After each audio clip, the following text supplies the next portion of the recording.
Sky News Sport. And we're going to take you live now to Roseworthy in South Australia, where Bill Shorten is meeting volunteers and emergency personnel in the recovery effort in South Australia. Let's have a listen. When you see the meteorological maps, when you see the news flashes, for a whole state to be literally inundated, I think has given all Australians pause.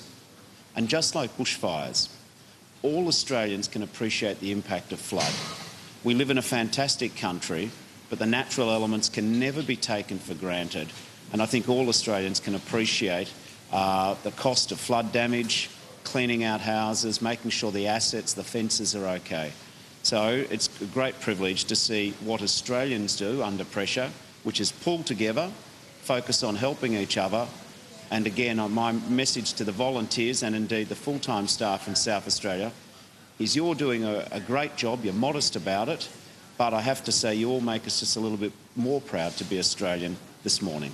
Happy to take questions. Mr Shorten, do you think that given the enormous drain on the resources for the South Australian government, should the federal government look at doing more for flood mitigation in this region? Well, first of all, I have to say that the federal government is represented here. We've got elements of the RAAF here.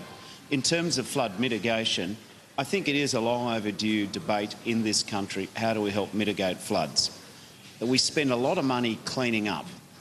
And of course, then there's a cost to our farms and to businesses and to householders with increased costs of insurance and repair. I believe that spending more in flood mitigation beforehand literally pays for itself after a storm event. And I have to say that the fact that the South Australians in 2005 had done dam work further up the river from here, I think has probably helped minimise the impact of this adverse weather event, this storm. And it could have been, I think, a lot more damaging but for mitigation works previously. So I'm a fan of mitigation because I think it actually saves damage, it can potentially save lives, and it certainly saves taxpayer cost in clean-up.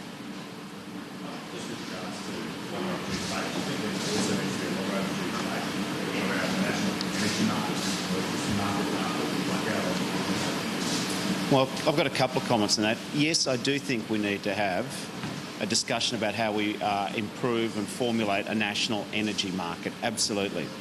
But I have to say I'm disappointed in Malcolm Turnbull seeking to politicise a 1 in 50-year storm, a storm where cyclonic winds were experienced in parts of South Australia, a storm so powerful it could turn steel transmission towers into Meccano sets to be bent over, 80,000 lightning strikes.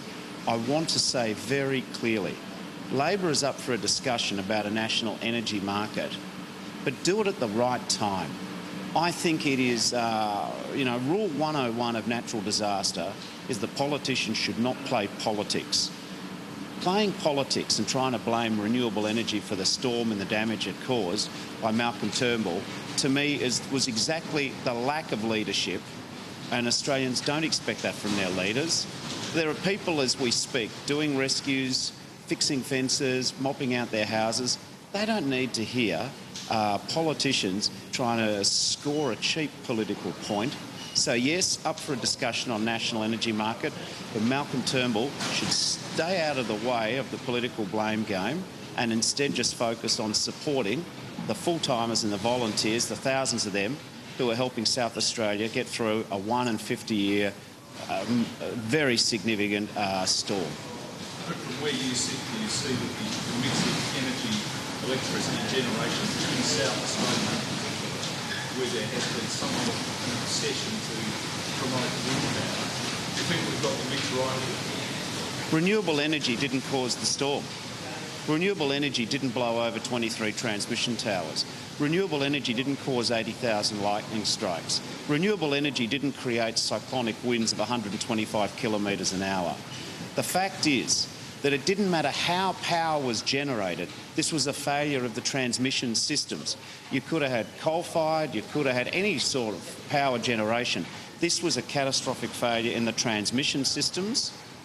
Labor's up for a discussion about how you regulate and sort out a national energy market, but we're not going to use this storm and the damage it's caused to score some sort of Tony Abbott-like point about renewable energy. Wrong time, wrong issue, wrong direction, Mr Turnbull. Mr Shorten, just on another matter, what do you expect in this sort of hearing from bank chiefs